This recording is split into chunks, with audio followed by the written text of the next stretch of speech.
In the Kursk region, Ukrainian paratroopers captured 2 Russian occupiers, servicemen of the 155th Separate Marine Brigade of the Pacific Fleet of the Russian Armed Forces, known for its cruelty and war crimes.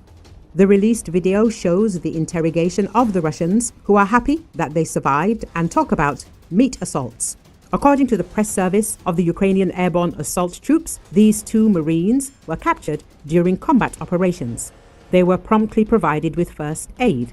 The prisoners of war claim that they are shocked by the atrocities of their brothers who kill and torture captured Ukrainians, and they call on other Russians not to sign contracts with the Russian Defense Ministry. There is nothing good in war. Don't come here. Don't sign these contracts. It won't lead to anything good. You'll be 300 or 200. There's no return from here. I was lucky that I was captured, says one of the Russian prisoners, Andrei Vinogradov.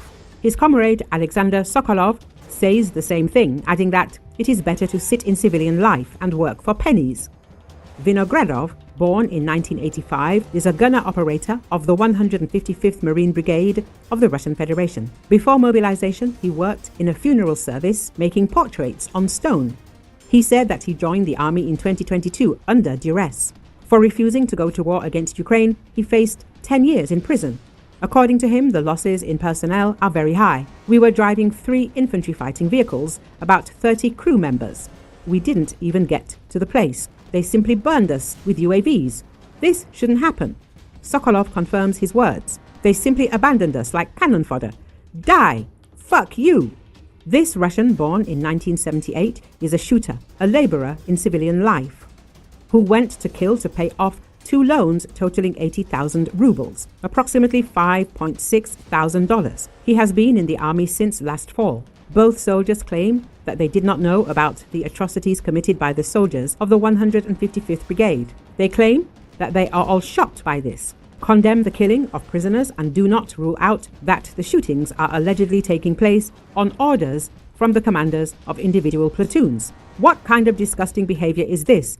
Just brutality, said Sokolov. He also witnessed one of his brothers in arms, who had escaped from the unit's location, being caught and brutally beaten, he said. Then they brought me in, gave me a machine gun, 2 magazines, a bulletproof vest, put me on the armor and sent me into battle.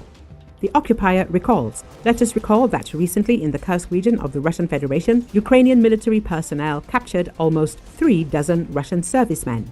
In particular, 27 Russian soldiers were captured while performing a combat mission. Officers, sergeants, and soldiers from motorized rifle units, Marines, airborne troops, and other military units, representatives of different regions of Russia, and temporarily occupied Sevastopol.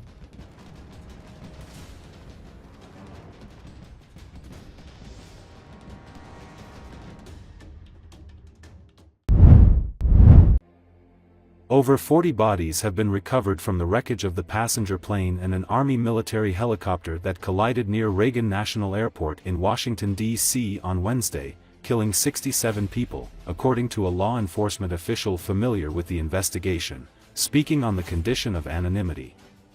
The crash killed all 64 people on board of the American Airlines flight, including 4 crew members.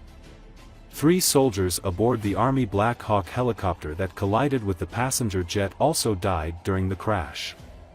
The military helicopter was on a training flight when it collided with the plane collided at 8:47 p.m., according to flight tracking data. Both aircraft plunged into the icy Potomac River below. Army Black Hawk helicopter was found upside down in the water and the passenger plane had broken into pieces, according to an official.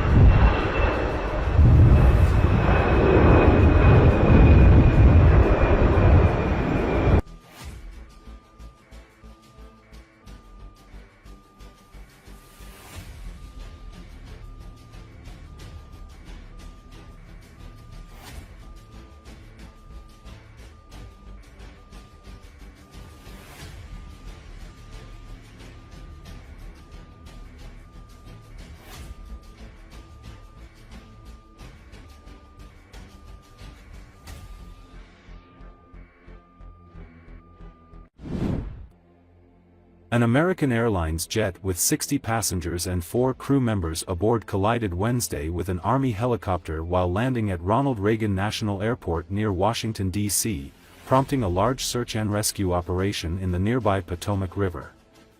According to Associated Press, at least 28 bodies were pulled from the icy waters of the Potomac, officials said. Crews were still searching for other casualties but did not believe there were any survivors, which would make it the deadliest U.S. air crash in nearly 24 years. Transportation Secretary Sean Duffy says the body of the plane was found upside down in 3 sections in waist-deep water. The wreckage of the helicopter was also found. 3 soldiers were on board.